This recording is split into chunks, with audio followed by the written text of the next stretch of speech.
Bien, mis hermanos, vamos a continuar aprendiendo de la palabra de Dios.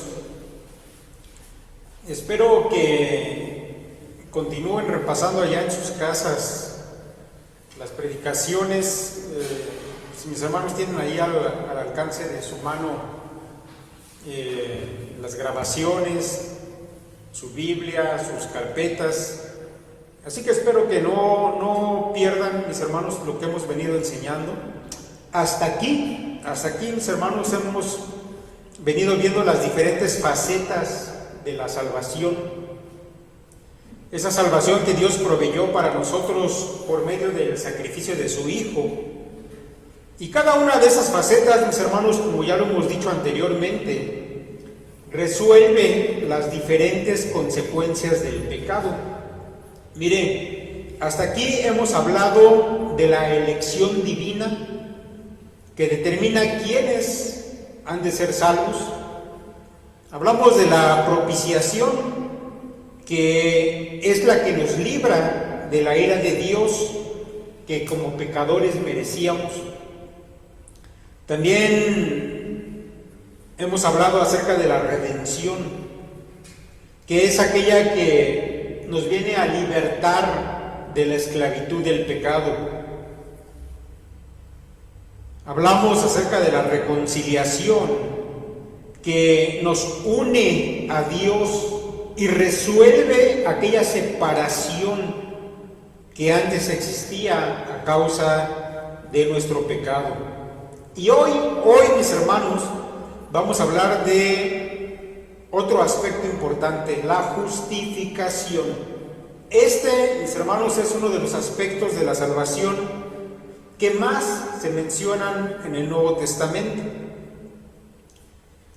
Mire, hablando de listas que engloban esos aspectos de la salvación, déjeme decirle que el apóstol Pablo, allá en Romanos, menciona precisamente una lista de elementos involucrados en la salvación, pero esta lista, mis hermanos, lleva un orden cronológico y en ella vamos a encontrar el asunto del que vamos a hablar hoy.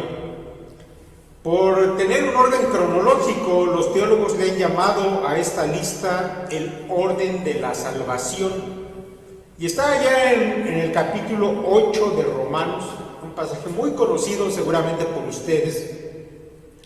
Se los voy a leer. Dice a partir del versículo 29: porque a los que antes conoció, también los predestinó para que fuesen hechos conformes a la imagen de su Hijo, para que Él sea el primogénito entre muchos hermanos. Y a los que predestinó, a estos también llamó, y a los que llamó, a estos también justificó, y a los que justificó, a estos también glorificó. Mis hermanos, dice Pablo, hablando de esta cadena cronológica de eventos de la salvación, que a unos Dios antes los conoció. Mis hermanos, esta es la manera semítica de decir a los que antes amó. Ahí dice en su Biblia a los que antes conoció, pero deberíamos entenderlo a los que antes amó. Es una forma semítica de expresar esto, y eso, mis hermanos, nos está hablando de la elección divina de la que ya hablamos. Dice Pablo, también los predestinó, y ese, mis hermanos, es el asunto de fijar un destino para los elegidos, y ese destino es ni más ni menos que lleguen a ser conformes a la imagen de Jesucristo. Ahora, en ese asunto cronológico dice Pablo que a esos Dios también los llamó. Y esto, mis hermanos, se refiere al llamamiento por medio del Evangelio de cada uno de los elegidos en algún momento de sus vidas en este mundo. Y una vez que estos escucharon el Evangelio y respondieron a él, dice Pablo, a estos también justificó. Y eso, mis hermanos, habla de la solución de parte de Dios a la culpa de los hombres pecadores. La culpa de los hombres pecadores. Mis hermanos, en efecto, la justificación trata con la culpa del hombre que ha nacido en pecado y que ha vivido ofendiendo a Dios toda su vida. Y mire, aunque yo creo, mis hermanos, que cada hombre sabe esto, que a lo largo de su vida ha ofendido a Dios, sin embargo, mis hermanos, Dios ha provisto una manera de demostrar eso, de dejar una evidencia de que vivimos pecaminosamente, de que hay un poder que actúa dentro de nosotros y nos inclina constantemente a lo malo. Y nosotros, mis hermanos, ofendemos a Dios constantemente a lo largo de toda nuestra vida. ¿Cómo Dios ha demostrado eso? Bueno, mis hermanos, Dios lo ha demostrado dándonos normas, leyes, mandamientos, preceptos, etc. Y todo hombre ha evidenciado su pecaminosidad rompiendo cada ley, cada precepto, cada norma. Mis hermanos, no solamente el judío que tiene la ley de Dios evidencia esto, porque algunos pudieran decir, bueno, es que Dios dio la ley, pero solamente al pueblo judío. ¿Y qué pasó con los demás? Bueno, mis hermanos, también el gentil, es decir, los no judíos, recibieron de parte de Dios un principio de autoridad del que ya hemos hablado anteriormente. Recibimos, mis hermanos, también un gobierno. Y debo decir, mis hermanos, que cada autoridad ante la cual hemos vivido y cada gobierno y las leyes que ha implantado, incluso, mis hermanos, también la ley de la conciencia, dan testimonio de que somos por naturaleza infractores. Somos rebeldes a la voluntad de Dios. No nos gusta someternos a esa voluntad divina. Y más bien, mis hermanos, vivimos desobedeciendo en cada momento. Ese panorama miserable de lo que somos, mis hermanos, es contemplado y descrito por Pablo cuando dice allá en Romanos capítulo 2, a partir del versículo 12, lo siguiente. Dice él, porque todos los que sin ley han pecado, sin ley también perecerán, y todos los que bajo la ley han pecado, por la ley serán juzgados. Porque no son los oidores de la ley los justos ante Dios, sino los hacedores de la ley serán justificados. Porque cuando los gentiles que no tienen ley hacen por naturaleza lo que es de la ley, estos, aunque no tengan ley, son ley para sí mismos, mostrando la obra de la ley escrita en sus corazones, dando testimonio su conciencia y acusándoles o defendiéndoles sus razonamientos, en el día en que Dios juzgará por Jesucristo los secretos de los hombres conforme a mi evangelio. Y más adelante el apóstol Pablo continúa diciendo, ¿qué pues? ¿Somos nosotros mejores que ellos? Hablando de Pablo como judío. Dice Pablo, ¿nosotros los judíos somos mejores que los gentiles? En ninguna manera, pues ya hemos acusado a judíos y a gentiles, que todos están bajo pecado. Mis hermanos, como ya lo hemos hablado anteriormente,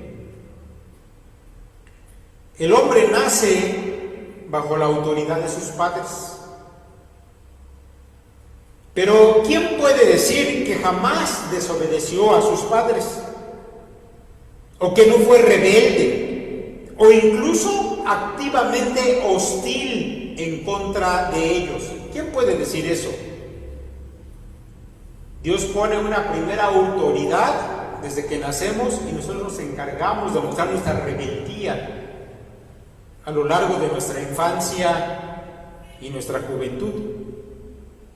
O mis hermanos, ¿quién no fue desobediente por ejemplo, con sus jefes en el trabajo, o irresponsable, o incluso hizo cosas que perjudicaron al patrón y a la empresa que le dio a usted un empleo. ¿O quién no hizo ver su suerte a sus maestros en la escuela y fue tal vez un alumno respondón, desobediente, irresponsable? En resumen, mal alumno.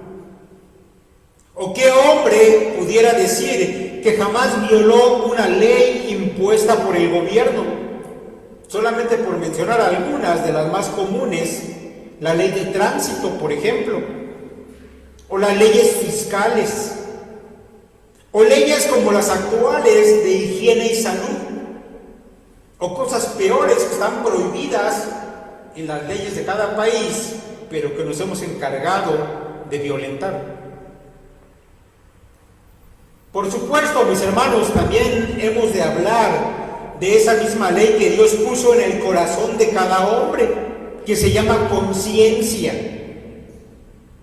Bueno, déjeme decirle que ella, la conciencia, va a dar testimonio de ti delante de Dios, de cada cosa que tú hiciste, incluso de aquellas cosas que nadie vio y que solamente tú sabes.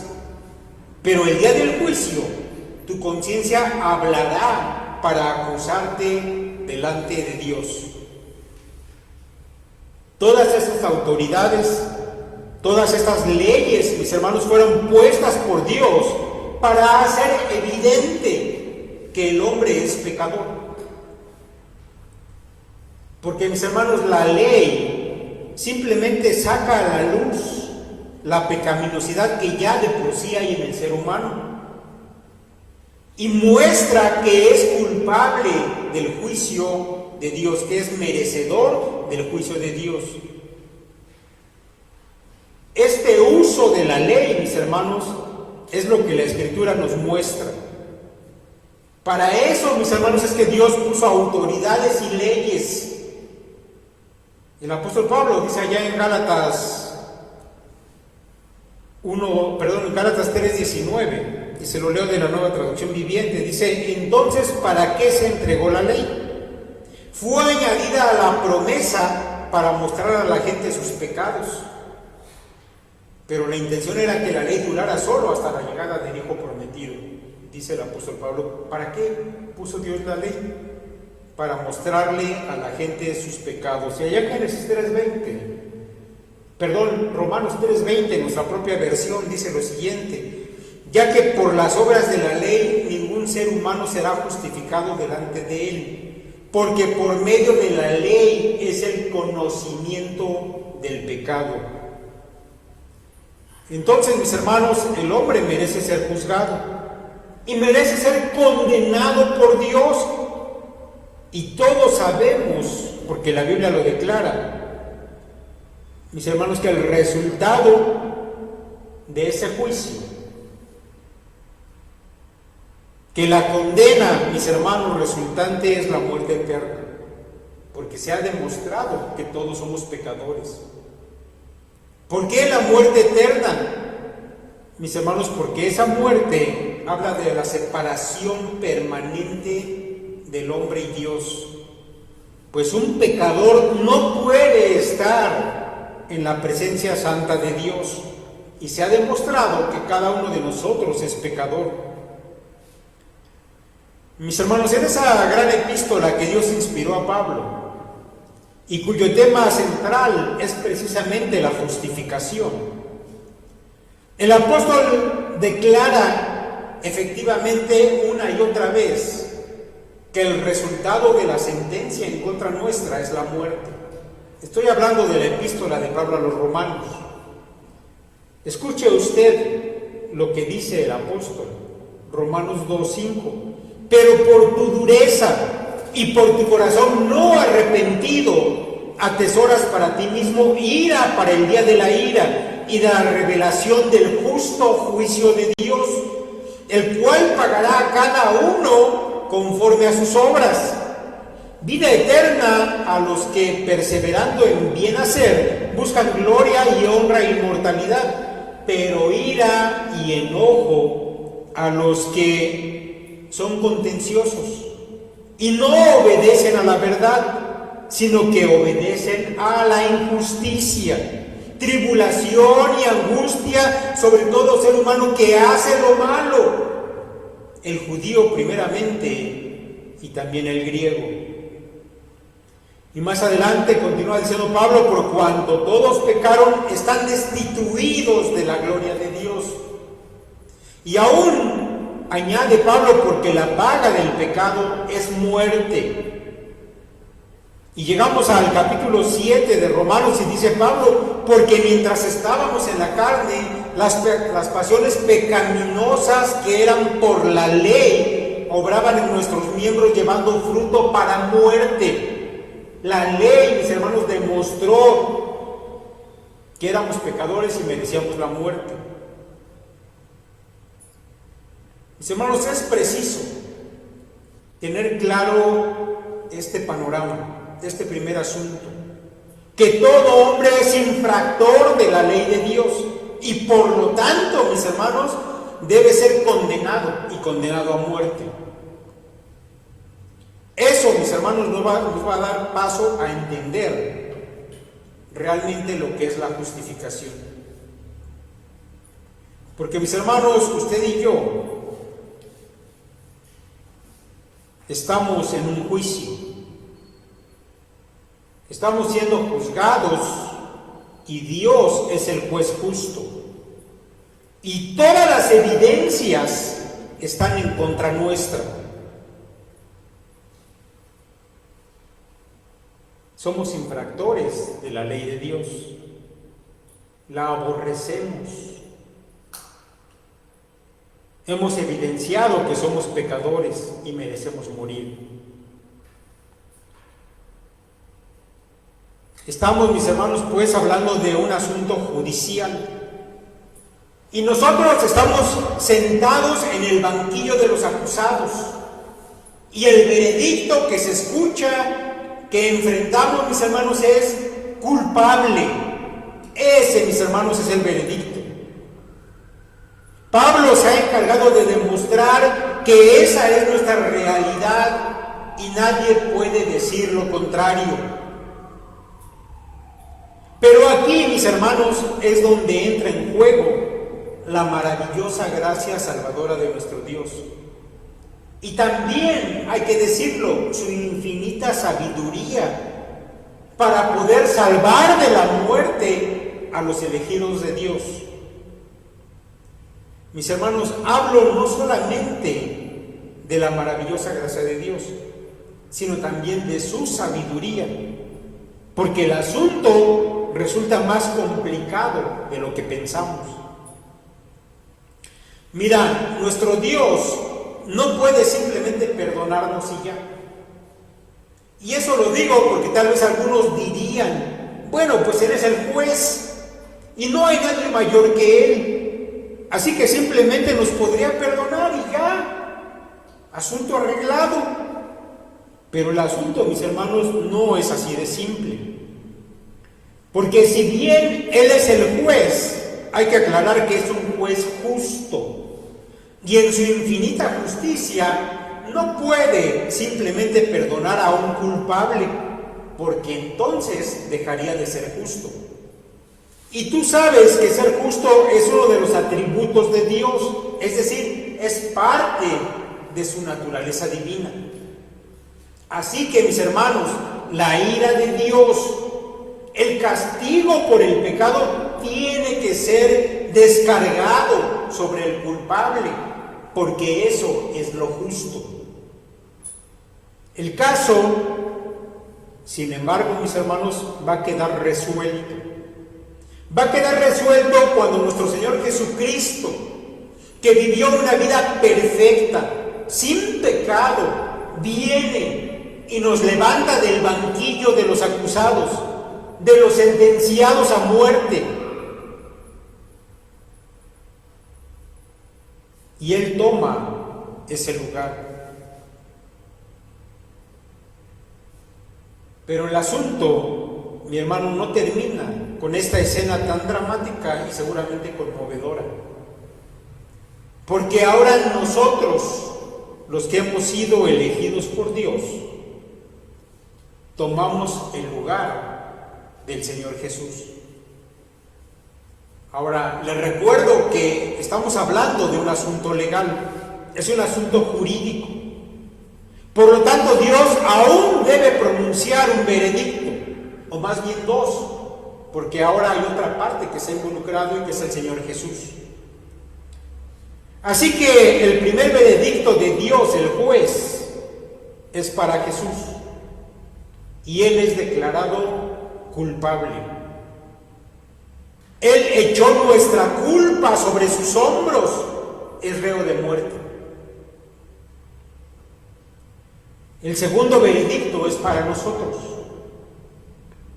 Nosotros que somos viles pecadores y se ha demostrado. Pero Dios declara que somos inocentes o justos, como lo llama la Escritura. Porque la justicia de Cristo nos ha sido imputada, es decir, ha sido puesta en nuestra cuenta. Dice Pablo, porque Cristo, cuando aún éramos débiles, a su tiempo murió por los impíos.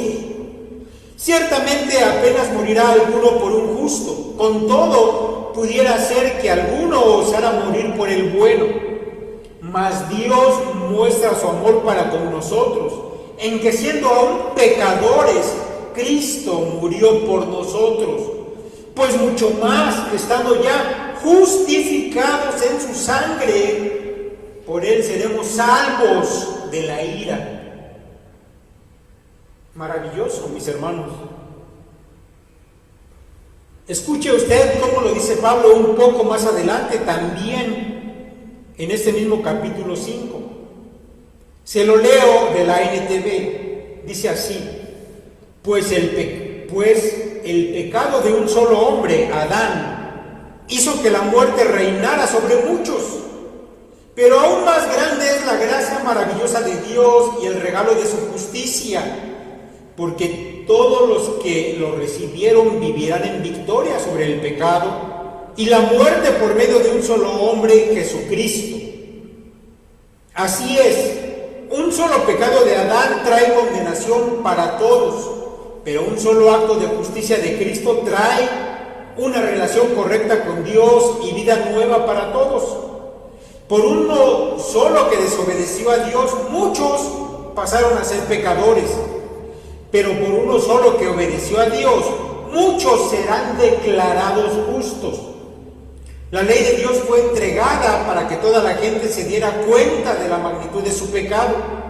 Pero mientras más pecaba la gente, más abundaba la gracia maravillosa de Dios. Entonces, así como el pecado reinó sobre todos y los llevó a la muerte, ahora reina en cambio la gracia maravillosa de Dios, la cual nos pone en la relación correcta con Él y nos da como resultado la vida eterna por medio de Jesucristo nuestro Señor. Un pasaje largo, mis hermanos, pero que explica perfectamente lo que es la justificación. Mis hermanos, este proceso judicial que hemos descrito es lo que se llama justificación. Y el resultado, mis hermanos, de la justificación es que ahora estamos en una relación correcta con Dios, porque ya no es, mis hermanos, su ira lo que pende sobre nuestras cabezas, sino que hemos llegado a estar en paz con Él. Y ahora, mis hermanos, estamos en condición de interactuar con Él en amor. Ese pasaje que leímos al principio, Romanos 5:1, justificados pues por la fe, tenemos paz para con Dios por medio de nuestro Señor Jesucristo. El teólogo bautista H. Strong define la justificación de la siguiente manera. Dice él: es el acto judicial de Dios por el que, en virtud de la obra de Cristo, al que el pecador está unido por fe, Dios declara que el pecador ya no está expuesto a la pena que la ley sanciona, sino que lo restaura a su favor y amistad. Por tanto, la justificación consiste en declarar justo al pecador, imputándole a Dios la justicia de Cristo. Eso, mis hermanos, es exactamente lo que hemos visto que la Biblia enseña. Bien, mis hermanos, llegados aquí, solamente quiero puntualizar un par de cosas y con esto vamos a terminar. Número uno, mis hermanos, la justificación es un acto jurídico delante de Dios, por medio del cual el culpable es condenado y castigado, en tanto que el inocente es dejado en condiciones de relacionarse con Dios de manera correcta. Y al mismo tiempo, Dios permanece como justo, pues ha dado a cada uno lo que merece. Ya sea usted quien fue declarado culpable, Cristo que ocupó nuestro lugar. ¿Y quién fue declarado inocente? Nosotros que ocupamos el lugar de Cristo. Pero, mis hermanos, hay que aclarar que eso sirve para que Dios permanezca justo, porque ha sido dado a cada quien lo que le corresponde. Número dos, la justificación, mis hermanos, es la declaración de Dios de que nos reconoce legalmente como inocentes, pero eso no quiere decir que ya no pecamos. Aún, mis hermanos, lo hacemos, y por esto aún tenemos que vivir un proceso mediante el cual Dios nos capacita para vencer al pecado, y que la Escritura llama santificación. Ahora, es importante mantener esa distinción. Una cosa es ser justificados y otra diferente es ser santificados. La justificación, mis hermanos, resuelve el problema de nuestra culpabilidad, y la santificación el problema de nuestras prácticas pecaminosas. Pero eso ya es materia de otras predicaciones. Mis hermanos, hemos tratado de explicar cada una de esas doctrinas con la mayor sencillez.